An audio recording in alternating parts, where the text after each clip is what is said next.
La verdad es algo más compleja. Los platillos volantes sí existen, pero no proceden del espacio exterior. Vienen de la Tierra, de los rincones más oscuros de la investigación militar.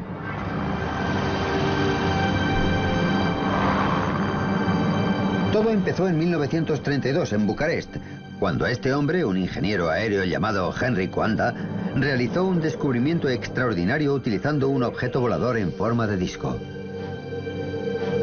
Uno de los primeros que vieron los experimentos de Coanda tenía entonces 20 años. Era un estudiante de aeronáutica llamado Radu Manikatide. El platillo se elevó hasta el techo y se quedó allí. Me pareció algo extraordinario. Jamás se me habría ocurrido algo así. Yo solo conocía la idea del vuelo normal. El joven Radu había contemplado el primer platillo volante del mundo, y así es como funcionaba. Si aplicamos aire sobre una forma curva como un platillo, la corriente seguirá la superficie de esa forma. Al extraer literalmente el aire de la parte superior del platillo, de tal modo que fluyera hacia abajo y lo rodeara, Coanda descubrió que disminuía la presión del aire por encima de la nave y aumentaba por debajo, provocando su levitación. Es lo que se conoce como el efecto Coanda. Es el principio básico del vuelo de los platillos. Era una idea muy sencilla, pero claro, se te tiene que ocurrir. Entonces sucedió algo que iba a cambiar por completo la evolución de los platillos. En 1939 estalló la guerra y el mundo se alzó a la búsqueda de nuevas armas y nuevas formas de desplegarlas. La sencilla idea de Coanda iba a tener su oportunidad. El jefe de tecnología nazi, Werner von Braun, dirigía el desarrollo de armas nuevas desde su base secreta en Peenemünde, en Alemania.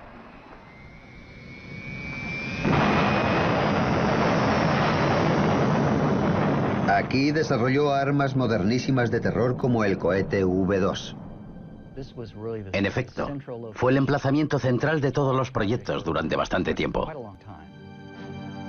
Lo que muy pocos sabían era que, a 400 kilómetros, en Praga, los nazis poseían unas instalaciones de investigación aún más secretas y trabajaban en una fantástica nueva aeronave. Llegaron a construir, probar y descartar hasta 15 prototipos. ¿Y qué empresa dirigía estos aterradores desarrollos? Skoda. Las SS y las fuerzas aéreas utilizaban a Skoda para fabricar aeronaves de todo tipo. Sí, yo lo vi. Para mí fue algo excepcional. Redondo, con una cabina central de plexiglas y reactores alrededor que generaban los rayos de propulsión. Luigi Romersa vio el primer platillo volante producido en el mundo, y fue un Skoda. Se veía un piloto dibujado en la cabina. Iba de pie dirigiendo el disco. Según Romersa, un Hitler cada vez más desesperado e iluso planeaba utilizar sus nuevas armas secretas en un ataque devastador sobre Nueva York.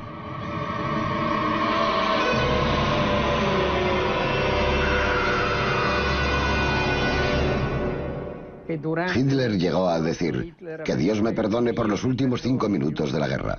Quería desatar las armas que había desarrollado. No llegó a ocurrir, por supuesto. Los rusos avanzaban sobre Praga y mientras la retaguardia alemana luchaba desesperadamente en las calles, los científicos de la planta de Skoda trataban de destruir las pruebas de su investigación. La presión del enemigo era insoportable. La base aérea voló con dinamita y el platillo estalló con el resto del equipo. Sacaron los platillos del hangar a la pista. Colocaron cargas explosivas. Los volaron y dejaron que se quemaran delante de todos. Aunque destruyeron los platillos, los científicos nazis que los construyeron habían sobrevivido y los aliados victoriosos se enfrentaron entre sí para hacerse con ellos. Había que ganar la carrera por los secretos de los hombres de los platillos.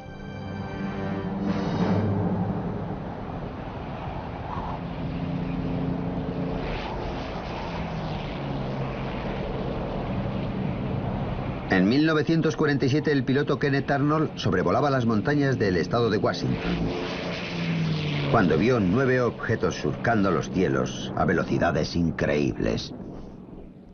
Les pareció que se movían como platillos saltando sobre el agua, una analogía muy poco corriente, pero aquel nombre prendió, y por eso se les llama platillos volantes. Con este avistamiento nace la era de los platillos volantes. Se disparó el frenesí del público, aunque era un frenesí alimentado por la paranoia. En inteligencia aérea empezó a preocuparles que fueran vehículos soviéticos de reconocimiento. Porque entonces empezaba la Guerra Fría. Esta coalición tenía que desmembrarse. Los aliados de la Segunda Guerra Mundial ahora eran enemigos. Un telón de acero ha caído ya alrededor de Polonia, Hungría, Yugoslavia, Bulgaria. En público, Oriente y Occidente desplegaban sus más grandes y mejores armas militares, pero también se libraba una guerra secreta, una competencia despiadada por hacerse con la ciencia y los científicos nazis. Quien controlara esta tecnología después de la Segunda Guerra Mundial tomaría la delantera militar. Hubo un forcejeo entre las potencias aliadas, los rusos, los franceses, los británicos, a pesar de su antigua alianza, que buscaban para sí mismos la mayor cantidad posible de esta tecnología. Y por eso el gobierno estadounidense se alarmó tanto con los platillos vistos por el piloto Kenneth Arnold. Como muestra este documento secreto, aquello significaba que Rusia se había hecho con la tecnología alemana de los platillos volantes y los estaba construyendo. El avance alemán con respecto a Estados Unidos había sido tal que los americanos pensaron que si los rusos habían capturado a científicos o instalaciones que produjeran estas armas secretas, quizá fueran ya por delante. Los americanos tenían razón. Los rusos construían platillos con la ayuda de una persona muy útil procedente de Alemania, Andreas Epp, un ingeniero de platillos alemán. Inmediatamente tras la guerra, Andreas Epp decidió trabajar en la Unión Soviética. Se mudó a Rostock, donde lo abordaron agentes soviéticos que parecían saber quién era. Y por supuesto, Epp estaba encantado de que alguien reconociera su valía, cuando antes se la habían negado. Me dije a mí mismo, tengo que seguir. Se lo debo a los que trabajaron en ello. Y me puse a construir un disco volador. Epp trabajó sobre todo en el mecanismo de guía del platillo soviético. Su especialidad era la guía de este tipo de platillo. En otras palabras, hacer que responda a los controles, conectar los controles a los movimientos del propio platillo. Según el propio Epp, el platillo ruso era extraordinariamente manejable, pero también versátil, lo cual era imprescindible. Era un reactor y querían que, curiosamente, se pudiera usar en las regiones polares. La razón era evidente. La ruta más corta hacia Norteamérica era cruzando el polo. Era un hecho que no pasaba inadvertido en una América cada vez más paranoica. Incluso Hollywood sospechaba que los rusos tramaban algo con platillos. El primer país que conozca el secreto del platillo volante controlará los cielos del mundo. Y no quiero que ese país sea Rusia. Muchos de los avistamientos se produjeron en el sector noroeste de los Estados Unidos. Allí estaba la planta Boeing de Seattle, donde se construían los bombarderos estadounidenses, y también la reserva nuclear Hanford del estado de Washington, donde se producía el plutonio para las bombas nucleares. Eran sectores estratégicamente muy sensibles del país y los más próximos a la Unión Soviética. Luego es normal que esperaran la llegada de aviones soviéticos. Los platillos ya aparecían por todas partes. Ninguna ciudad o plató de cine estaba ya a salvo. El gobierno necesitaba acabar con la especulación y para ello, a sus expertos en guerra psicológica, se les ocurrió un astuto plan en dos partes. Primero, una figura militar importante negaría firmemente que ocurriera nada, pero por detrás se enviarían rumores de que los platillos procedían del espacio exterior. Te he entregado el mensaje. ¿Ahora qué? El plan se ejecutó en una rueda de prensa en el Pentágono. Era julio de 1952, un momento clave de la historia de la manipulación. Este es el general de brigada John A. Sanford, director de inteligencia de las Fuerzas Aéreas estadounidenses, que dirigió la conferencia. Sanford venía a negar que hubiera algo de importancia en los avistamientos comunicados. No contiene propósito sistemático o consistente alguno que podamos relacionar con cualquier posible amenaza a los Estados Unidos. En favor de la teoría alienígena, colocaron a un escritor de relatos por entregas, el comandante retirado Donald Keyhoe, al mismo nivel que el general. El comandante Keyhoe es autor del libro Los platillos volantes son reales. ¿Qué opina usted de estos nuevos avistamientos de objetos no identificados? Con todo respeto a la Fuerza Aérea, creo que algunos resultarán ser de origen interplanetario. Fue muy astuto y muy sencillo. Ahora cualquiera que viera un platillo militar se inclinaría a pensar que ha visto un alienígena. Era de unos 12 metros de largo. Y los demás nos reiríamos de ellos. Lo vi durante tantos minutos que no puedo negar que lo vi. A la prensa le encantaron los alienígenas y publicaba artículos con entusiasmo. La misma revista Life que lanzó a Marilyn Monroe al estrellato también lanzó la carrera de más de un monstruo de Marte. En aquel artículo se entrevistaba a una serie de expertos anónimos, civiles y militares, que apoyaban la idea de que los platillos no podían ser objetos hechos por el hombre, armas secretas o fenómenos naturales mal identificados. Tan solo quedaba que fueran de otro planeta. Y fue una de las primeras veces en que se difundió esa teoría a gran escala. Jamás se había alcanzado en la pantalla tal altura de emoción y espectáculo sobrecogedor. Los escritores de Donald Keyhoe inspiraron directamente la película clásica de platillos, La Tierra contra los platillos volantes, realizada por el legendario animador de Hollywood, Ray Harryhausen. El concepto básico se tomó de uno de sus libros sobre platillos volantes. Me consta que el gobierno ha realizado muchos experimentos secretos con objetos voladores redondos, por lo que probablemente fomentaron la idea de que se trataba de alienígenas del espacio exterior. En efecto, parece que el gobierno estaba tan interesado que el productor de la película, Charles Sneer, les informaba directamente. Por supuesto, cuando el guión se acabó y salió de mi mano, estoy seguro de que Charles lo remitió a la Casa Blanca y a varios expertos del espacio.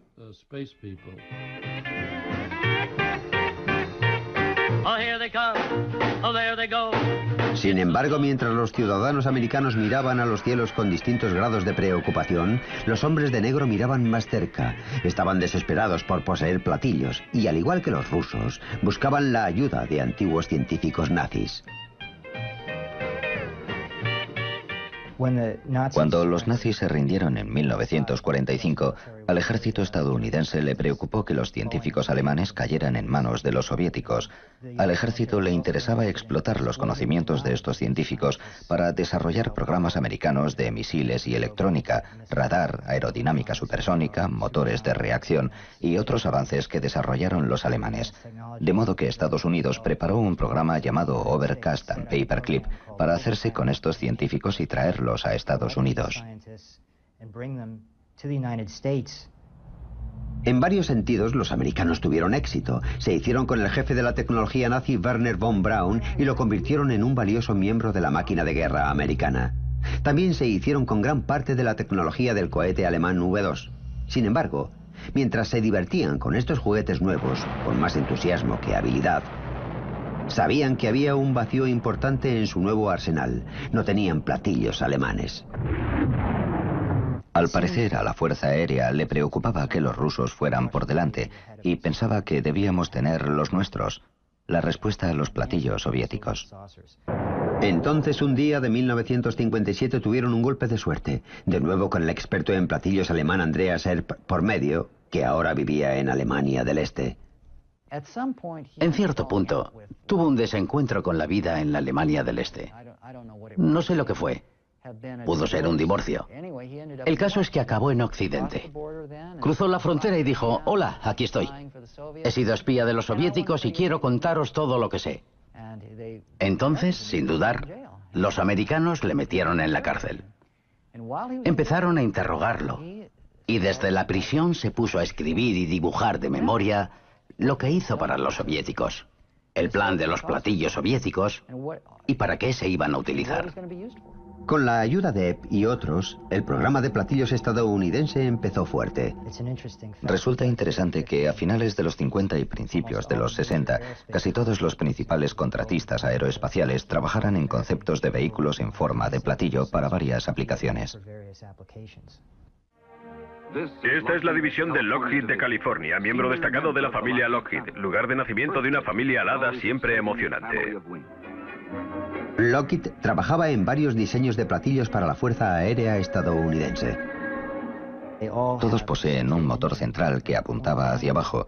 La aeronave despegaba en vertical, hacía la transición a vuelo horizontal, aceleraba a una velocidad muy alta y volaba a más de 30.000 metros.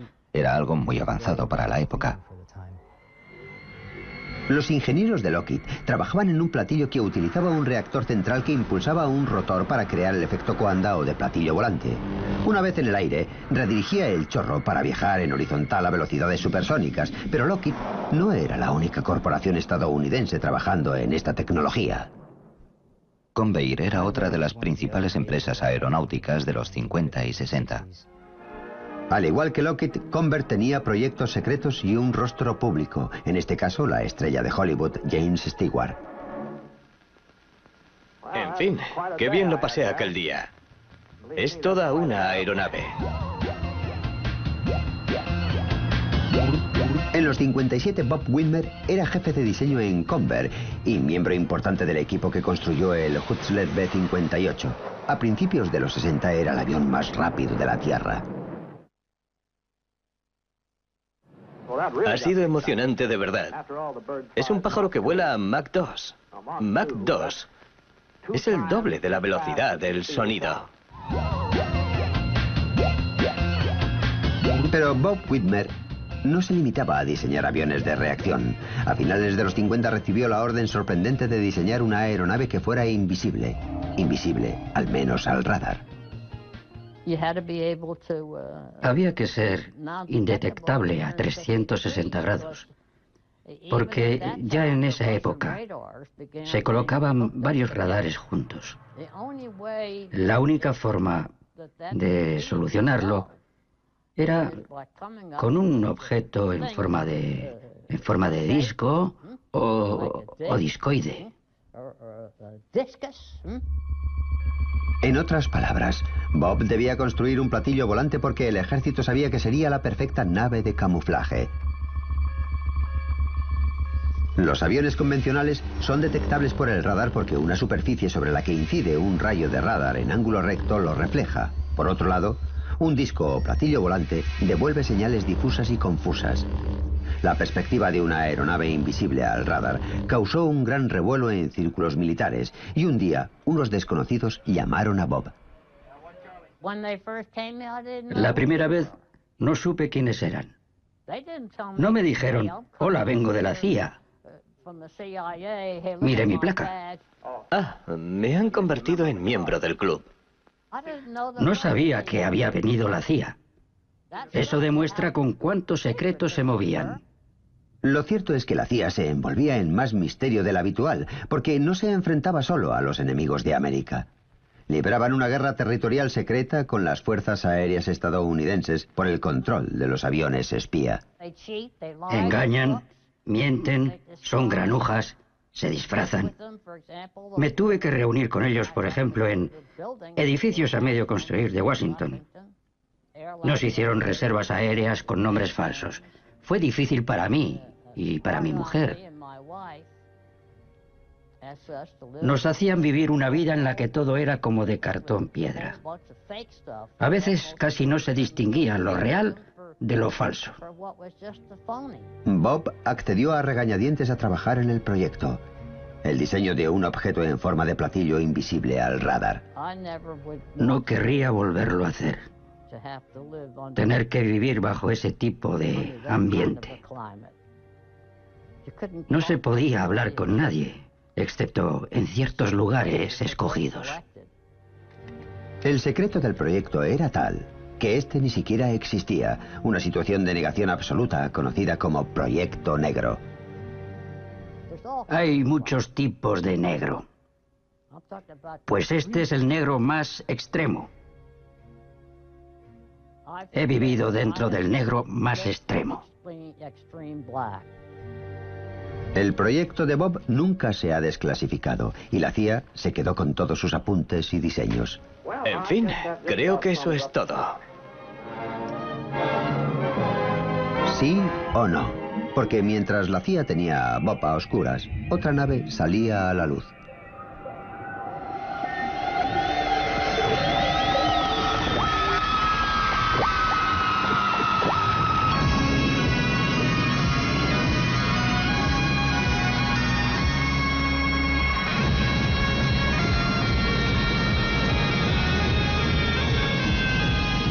En 1961 se mostró al mundo lo que, según sus constructores, era el primer platillo volante real, inventado por este hombre, John Frost.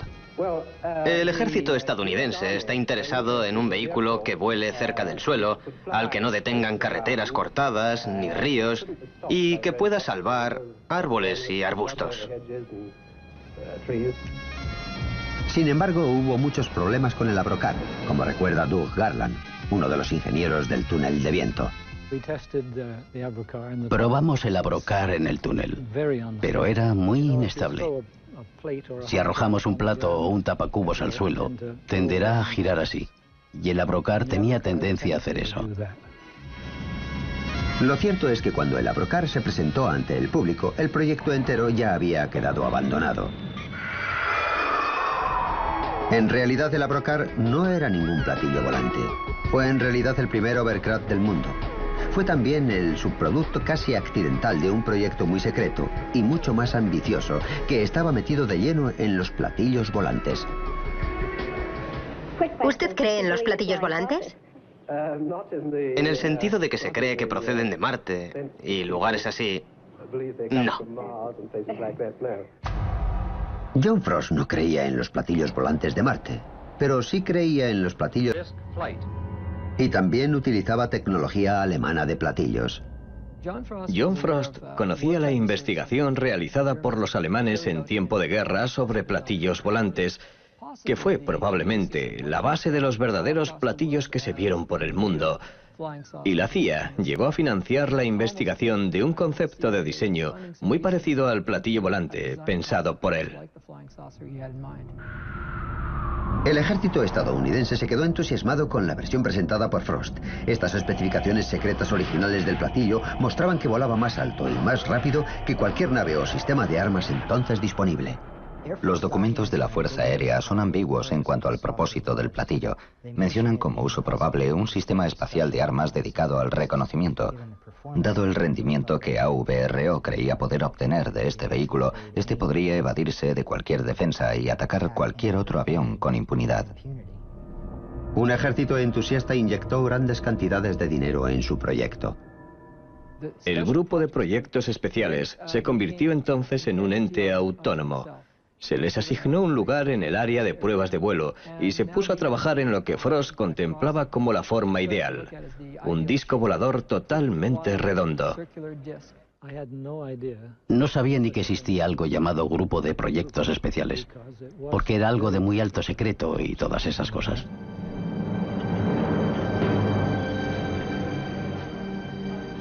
Sí, había guardias siempre en todas las entradas. Y había que llevar una identificación especial con un punto de un color determinado para entrar en el área de proyectos especiales. Yo fui jefe de diseño en productos especiales. Empecé a trabajar en el 606A como diseño supersónico para la Fuerza Aérea estadounidense. Y el diseño que perseguía era de hecho uno de los más deseados por cualquier diseñador de aviación. Una nave totalmente redonda, un disco volador. Todo lo que Frost concebía era circular. Jamás me quiso cambiar ese plan. Me parecía ideal porque esto permitía despegar verticalmente. Sin embargo, lo cierto es que el fantástico platillo volante supersónico de la imaginación de Frost estaba muy lejos de hacerse realidad. Su diseño constituyó uno de los usos más puros del efecto Coanda o del platillo volante, con 6 poderosos reactores que extraían el aire que había encima del platillo. Esto lo dotaba de elevación y maniobrabilidad. Sin embargo, Probar esta nave, con 6 potentes reactores, no iba a ser ni fácil ni seguro. Rai Takeuchi recibió el encargo de construir un armazón de pruebas de tamaño natural. No era más que una forma de 6 lados. Y cuando colocamos construimos el armazón encima. Me refiero a la porción interna del 606A con los motores Viper y también el ventilador. Cada conjunto giratorio se compone de anillos superior e inferior de hojas compresoras y un anillo central de hojas de turbina. Las hojas de turbina se alinean con un conducto de escape incorporado a la estructura estática. Otro ingeniero de productos especiales era Ken Lockwood. Yo era ingeniero de rendimiento. Había trabajado en proyectos supersónicos ingleses y cuando fui allí por primera vez, sentí cierta incredulidad ante lo poco convencional que era aquel proyecto. Cada sección alberga un motor Viper Armstrong Siddeley que actúa como generador que impulsa una combinación central de turbina y compresor. Se trata de hecho de una aeronave a tamaño natural construida en un edificio de hormigón para probar los motores y sistemas de lo que se convertirá en el sistema de armas 606A. Los platillos debían de tener un rendimiento tremendo porque el motor era enorme. Era de casi 10 metros de diámetro y habría producido tanto impulso que la aeronave podría haber despegado de inmediato y volar a entre 3.000 y 5.000 kilómetros por hora, según sus cálculos. El aire entra en el compresor, pasa por el ala interna y se descarga por una serie de aperturas medidas. Y luego llegó el período de prueba. Pretendía dominar una de las naves supersónicas más potentes jamás construidas. Era una tarea abrumadora. Como medida de seguridad durante la operación del armazón, la sección del rotor se encierra en un protector de acero. Cuando a John Frost se le descontrola el motor a plena potencia, se despeja el edificio bajo amenaza inminente de explosión si volaran los depósitos de combustible, lo cual produciría la destrucción del edificio entero. Fue un momento de terror. El motor estaba fuera de control y a punto de acabar con todo el proyecto del platillo. Todos se ocultaron en la parte trasera del edificio, excepto una persona. Uno de los ingenieros que estaba allí entra en el edificio y desconecta tranquilamente el tubo de combustible del motor desbocado. Entonces aquello se consideró demasiado peligroso y lo abandonaron.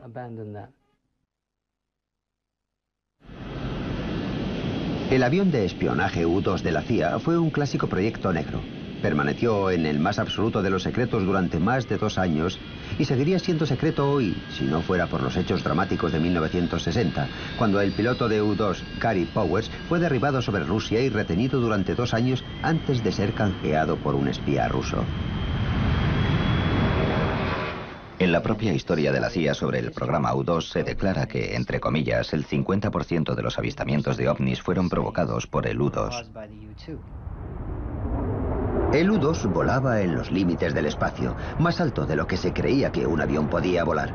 Por eso no sorprende que cualquier visión fugaz, sobre todo desde otro avión, provocara miedo y asombro. Sin embargo, la debacle del U-2 demostró que si la nave secreta no se estrella, los platillos volantes de otros mundos sirven muy bien como tapadera. Y si la nave secreta resulta ser un platillo volante, se puede mantener la impostura durante años. Me asustas cuando hablas así. El platillo de Frost desapareció entre la negrura del secreto oficial. Y los ufólogos estadounidenses forzaron más la máquina. Es fantástico, pero posible. En Washington, un grupo no gubernamental conocido como NICAP, Comité Nacional de Investigación de Fenómenos Aéreos, ha convocado una rueda de prensa para reabrir un viejo contencioso con la Fuerza Aérea. El NICAP era el gran portavoz de la teoría de los platillos volantes alienígenas. Lo encabezaba el mismo escritor que lanzó la idea en aquella rueda de prensa extraordinaria de 1952. 14 años después, seguía cazando alienígenas. El director del NICAP, el comandante Donald E. Keijoe, oficial retirado del Cuerpo de Marines, ha insistido en que la Fuerza Aérea sabía más de lo que contaba. Nos observa una especie de instrumento cuya ciencia nos supera notablemente y está probablemente controlado por una civilización superior y muy avanzada. Y por enésima vez en tantos años, la Fuerza Aérea ha declarado ante un comité del Congreso que no ocultaba nada. El secretario de la Fuerza Aérea, Harold Brown. No hemos estado ocultando nada. Era algo sencillísimo. Los aficionados acusaban al ejército de tapar una invasión alienígena inminente y el ejército lo negaba. Así nadie contemplaba la tercera posibilidad, que los ovnis fueran naves militares. La buena organización de estos entusiastas aficionados resultó muy afortunada para el gobierno. Creemos que los ovnis son reales, que proceden del espacio exterior y que los controlan seres inteligentes. Excepto que su organización no era en absoluto producto de la fortuna. El NICAP lo encabezaban los hombres de las sombras. Su junta incluía a miembros como Roscoe Hillenkoetter, primer director de la CIA, y un operativo de la agencia Bernard J. O. Carvalho. El primer director del NICAP fue Nicolás de Roquefort, de la División de Guerra Psicológica de la CIA. Y cuando Keyhoe renunció a la presidencia del NICAP, fue sustituido por Joseph Bryan, también del personal de guerra psicológica de la CIA. Pero, ¿qué era Keyhoe? Estas cosas eran naves interplanetarias. ¿Creía de verdad en platillos volantes de otro mundo o tenía conexiones con la investigación del ejército estadounidense sobre la tecnología alemana de platillos volantes? Quien quizá lo sepa es el ingeniero alemán de platillos Andreas Epp, el que se pasó a los americanos. En una entrevista grabada en 1997, respondió de modo notable a esta pregunta. ¿Cree usted que los americanos querían mantener en secreto su disco volador? Desde el principio. Desde el mismo principio.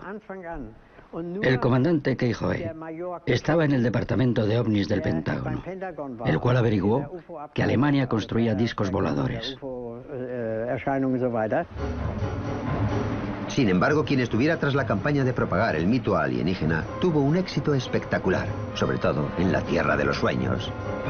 Hollywood. Plan 9 del espacio exterior.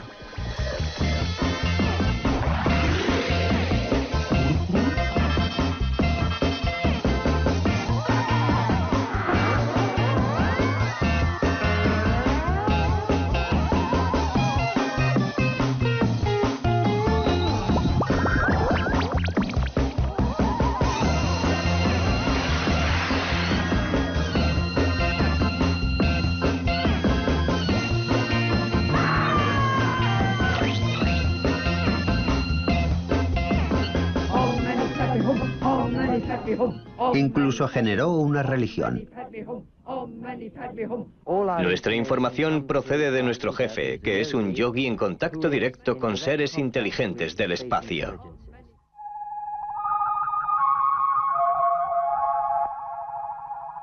Somos vuestros amigos. Somos vuestros amigos. Estableced contacto. Entonces, el 11 de noviembre de 1987 lo hicieron. Todo empezó cuando un ejecutivo de éxito llamado Ed Walters vio una extraña luz sobre su jardín, tomó la cámara e hizo esta fotografía. Fue el primero de docenas de avistamientos en los años siguientes. ¡Oh, Dios mío! Lo voy a seguir. Una vez ampliados, los cuadros parecían mostrar algo muy parecido a platillos volantes. Estos los vieron cientos de personas, desde policías a sacerdotes. ¿Qué es eso? ¡Mira, mira, mira, mira! Algunos testigos más impresionables dijeron incluso que habían visto a alienígenas. Pero entonces un hombre vio las fotos y llegó a una conclusión algo distinta y sabía exactamente de qué hablaba.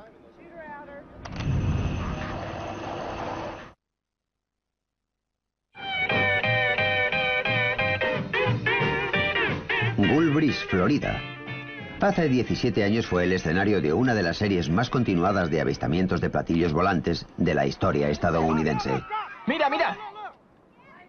Muchos de los cientos de personas que los vieron acabaron convencidas de que veían alienígenas, pero un hombre pensaba otra cosa. Siempre que alguien dice que hay algo, no quiere decir necesariamente que lo haya. Debe poderse satisfacer un criterio científico de realidad. Sin embargo, en el caso de los avistamientos de Gulf Breeze, las configuraciones destacaban tanto que se podía ver su interior. Y lo que se veía en su interior era luz. Se notaba que había calor. Y además de eso, tenía una configuración circular. Boyd Bushman creyó reconocer qué impulsaba a estos platillos, y lo reconocía porque él mismo trabajó en esa tecnología. Bushman pasó 35 años en la vanguardia del diseño armamentístico, inventando el prototipo del misil Stinger antes de trasladarse a Lockheed, en el corazón de la industria militar americana del platillo. En ese tiempo empezó a experimentar con su equipo una nueva y radical fuente de energía.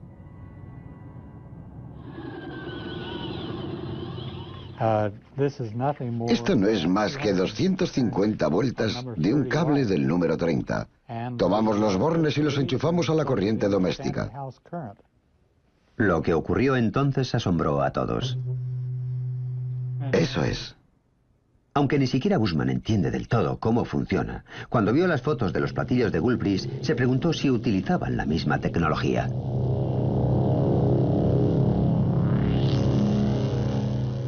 Se ve que empieza a echar humo. Esta bobina experimental es extremadamente peligrosa y se vuelve muy caliente en cuestión de segundos. Pero Boyd cree que eso explica el brillo blanco del interior de los platillos, los cuales cree que son naves no tripuladas. Si modificamos voltajes y frecuencias, quizás esta configuración pueda volar. Incluso perfectamente. Y en mi opinión, eso es lo que hizo la gente del experimento de Gulbris. ¿Y quién era esa gente? Él cree que los platillos son otro proyecto ultrasecreto desarrollado por el ejército estadounidense. Aquello tal vez no era más que otra rama nuestra. Tenemos muchos pequeños departamentos ultrasecretos. He estado en muchos de ellos. Acabé en este por casualidad. Quizá llegué incluso a desarrollarlo, y ellos eligieron aquella área para probar esta tecnología. Son muy retorcidos, capaces de hacer esto y cosas peores. Sin duda han sido retorcidos antes. En los 70 se produjo una serie de dramáticos avistamientos de ovnis, pero estos eran distintos. Muchos parecían ser triangulares en vez de circulares. La especulación entre los ufólogos rayó el frenesí. Pero entonces apareció este hombre. Se llama Jim Goodall. De día es conservador del Museo del Aire de Seattle, pero en su tiempo libre hace otra cosa. Salgo al desierto siempre que puedo. He salido los últimos 15 años más de 80 veces. Jim visita instalaciones aéreas ultrasecretas para fotografiar los ocultos proyectos negros norteamericanos. El mejor modo de evitar que te vean es alquilar un vehículo de color neutro. Llevo una red de camuflaje antiinfrarrojos. La coloco sobre el vehículo. Echo unas hojas por encima y pasas muy bien. No se ve aunque lo tengan delante. En 1988 Jim hizo una foto a una nave que llevaba más de 10 años en el mayor de los secretos. Había sacado las cámaras, oí un despegue. Vi en el aire un T-38 al que pude identificar y luego me sobrevoló un F-117. El F-117 es un caza de camuflaje. Llevaba más de una década sobrevolando los cielos de América, con el mito alienígena explicando convenientemente cada avistamiento. Gasté un rollo de 36 fotos en color y creo que solo hubo 2 que no estaban borrosas y movidas. Yo estaba como un flan. Fue uno de los momentos más emocionantes de mi vida. Mi foto fue esta imagen de aquí. Con esta fotografía, Jim revelaba la verdad sobre los avistamientos de los triángulos. Visto de frente, un F-117 parece un platillo volante. Si no podemos precisar qué es un objeto no identificado. De modo que si no sabemos lo que es y está en el aire, tenemos un ovni, un objeto volador no identificado.